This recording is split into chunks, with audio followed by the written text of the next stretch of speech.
We want to let viewers know that this next interview could be triggering for some of our viewers. Give you that heads up. It's about a video that's circulating on social media. It sparked a lot of renewed discussion about intimate partner violence. Stefanie Peachey of Peachey Consulting and Family Support joins us now with more. We're talking about the video of P. Diddy and his then longtime girlfriend. Now we have some images that we're going to show from this video. We're going to show the stills of it, so we're not going to show the actual assault that took place. But it was brutal. It happened in 2016. It's just coming out to light now, after many years of denial. Yes, which isn't uncommon. I think it's something that still remains so hidden. And there was a video that obviously now everybody's seen, and it's out there, and it is quite shocking to see.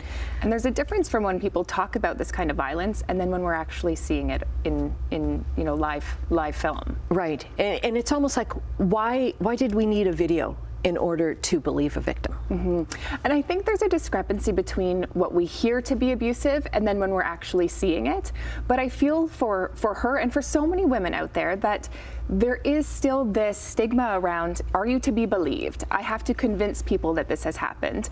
And for there to be a video, I'm always curious about how many people are suddenly saying, oh wow, this really did happen, versus believing the story from the beginning. Right, and then sometimes a video like this or photos like this or accusations come out, and then we hear so many other victims come forward, and people go, oh yeah, are they just coming forward now to join the lawsuit? But it's like, no, maybe it's triggered something in them that's like, no, okay, this happened to me too, I need to say something. Yeah, and I think it's that classic, there's strength in numbers, is you've been brave enough, can I be brave enough? And I think we need to remember that nobody wants their name to be out there as somebody who's a survivor of intimate partner violence. It takes a lot of courage to come out, and I think as a society we owe women the benefit of the doubt to believe it without having video proof or, questioning, why should I believe this until I see something? Right.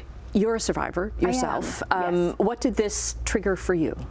Yeah, it was really difficult to watch, and I think even for somebody who's gone through different levels of intimate partner violence, including physical violence, it, again, being so in your face is shocking, and it does bring back memories of, I experienced something like that, right? We trigger these memories, and suddenly we're back in it and need to do that self-care again and say, how did I get through that? What do I need to support myself in this moment?